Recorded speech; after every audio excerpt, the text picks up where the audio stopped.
Arrancamos este segundo bloque, nos vamos a dar un lujo en Ciudad U porque vamos a hablar con Dora Barrancos. Es socióloga, es escritora, es investigadora, es historiadora, es investigadora del CONICET. Bueno, hay muchas cosas para hablar de ella, la verdad que es una persona siempre muy interesante para charlar y en este momento político más todavía. Dora, ¿cómo te va? Buenas tardes, bienvenida a Ciudad U. Muchísimas gracias, ahí estoy en la ciudad contigo.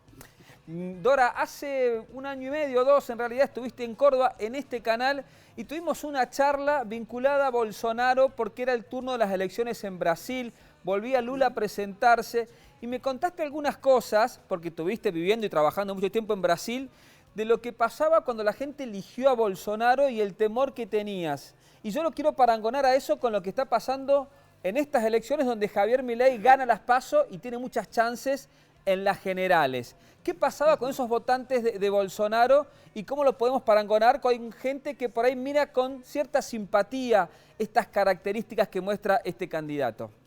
Y en el caso de Brasil, para ubicarnos mejor, quien había sido propuesto por Lula, Haddad, no concitaba toda yo diría, el reclutamiento de votos necesarios. No era Lula. Es muy difícil en Brasil hacer transferencia, ¿no? De los votos. Bueno, así ocurrió y recuerdo muy bien haberme encontrado con gente como una, ¿no? En un vuelo y decirme bueno, que estaban en la segunda vuelta. Y entonces repito lo que tú has comentado, ¿no? Y esa gente decía, bueno, vamos, que iba a votar, que ya las cartas estaban echadas, votaba a Bolsonaro. Y yo le decía, ¿cómo pueden votar una persona? De toda la persona que me hablaba, era una persona cuya familia tenía una larga tradición democrática y republicana en Minas Gerais, la conocía mucho. Claro. Entonces, o sea, era gente como una, digamos, ¿no? Entonces, ahí ella lanzó aquella cosa tremenda, es el negar que la promesa defenestradora, que la motosierra venía. Entonces, decía, no, lo voy a decir en portugués y luego traducimos porque me parece que es mucho más simpático. No, de ninguna, él no vaya a hacer eso. Él no va a hacer eso, ¿no? Pero así con un convencimiento sobre sí. En Sí. realidad, cuando se dice eso, se hace una actitud de autoconvencimiento. Hay que digamos, volver a estar convencida de que se está convencida. Esta es la cuestión. Y bueno, y acá me parece que hay mucho de eso. Yo he dicho que desde luego tenemos que entenderlos con públicos diferentes de ese electorado. No son todos los públicos que votaron al señor Milei, no son iguales, no hay muchas equivalencias. Los públicos juveniles también son bastante heteróclitos. No hay un grupo monocódigo. Bueno, podemos decir, son gente que vive en una situación medio de exclusión. No, porque también lo han votado gentes jóvenes por ejemplo, que están muy bien integrados en el sistema secundario, ¿no? De la misma manera, me parece, todo el voto del interior es muy diferente, son razones muy diferentes, ¿no? Entonces sí, no me escapa que hay una nervadura principal por ahí, ¿no? No tanto en el caso de los chicos que no tienen la experiencia consolidada la experiencia consolidada que les permita decir todos son iguales, ¿no? Esa afrenta generalizada contra la política, los políticos y todo, que va en el mismo cuero y que significa una economía enorme de lenguaje y que significa una economía muy usada por las extremas derechas, ¿no? El chivo expiatorio, los políticos tienen la culpa de todo, la casta tiene la culpa de todo. Entonces, a mí me parece, para terminar esta parte, que es necesario en cada lugar comprender, ¿no? Como nunca. Estamos muy, muy preocupados, pero al mismo tiempo estamos impelidos por la necesidad de comprender. Comprender para poder actuar, obviamente, para deshacer esta madeja tan crítica. Y nada mejor que quienes se acercan militantemente para revertir ese voto, porque es un voto, ahí quiero destacarlo. A mí lo que me preocupa es que algunos comunicadores no se dan cuenta de que está en peligro la democracia. ¿Vos lo decís así? ¿Está en peligro la democracia con el voto a Milei? Está en peligro, pero está en peligro la democracia, está dicho. A ver, es un señor que no le probablemente las circunstancias, por eso voy a decir dos cosas. Está en peligro la democracia.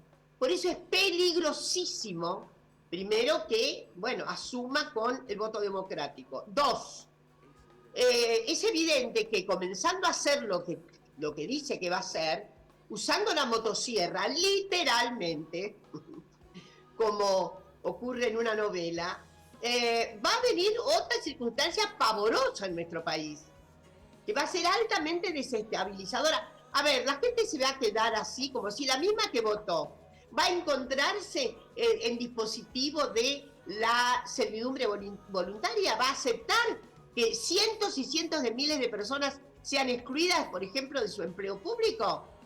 Que el PAMI, que es un problema, no lo dicen, pero es un problema porque los remedios gratis, porque es solamente el significado que tiene, que va a abatir, en la cifra que va a abatir el déficit público. Quiere decir que PAMI no va a haber, por de pronto. Ya ni, digamos, no hablemos de CONICET, de aquella cosa fuera.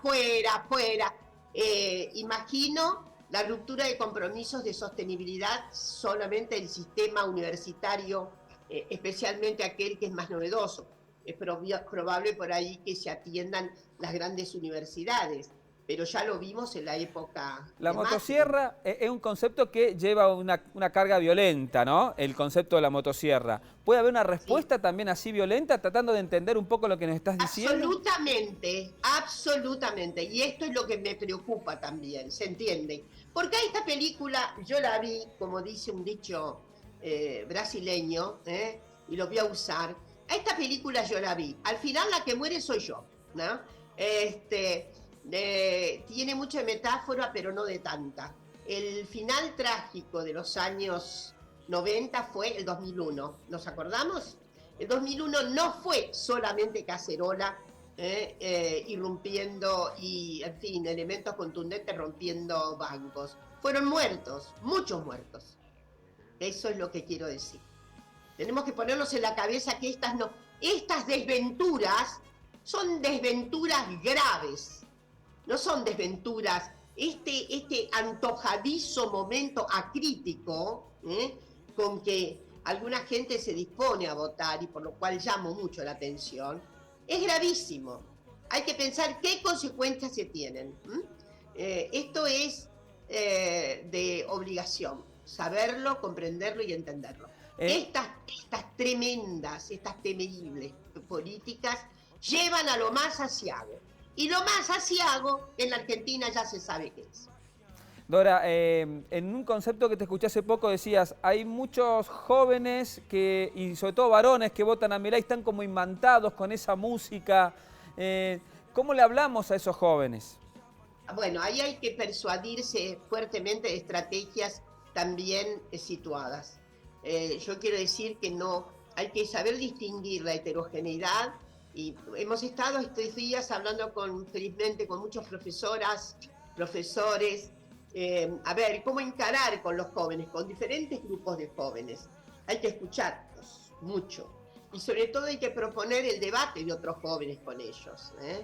Estamos también frente a una circunstancia que es temible, y es el retroceso en materia de imaginario que ha condenado a la dictadura militar, que ha condenado el genocidio, con una candidatura a vicepresidente absolutamente negacionista. Yo me imagino que va a pasar con la ESMA. La van a borrar de un plumazo, van a hacer un decreto diciendo que no hay más habilitación para la enorme cantidad de organismos que están en este momento situados en la ESMA. Me pregunto, ¿va a haber una campaña escolar negacionista? Bueno, quiere sacar la ESI, ¿no? Es un retroceso civilizatorio, hijo. Vamos a retroceder y a conceder que no. Que acá fue sana, colita de rana, que no hay 30.000 personas desaparecidas. Entonces, yo me pregunto, esto es lo que tenemos que madurar ahora, grupo por grupo, ¿no?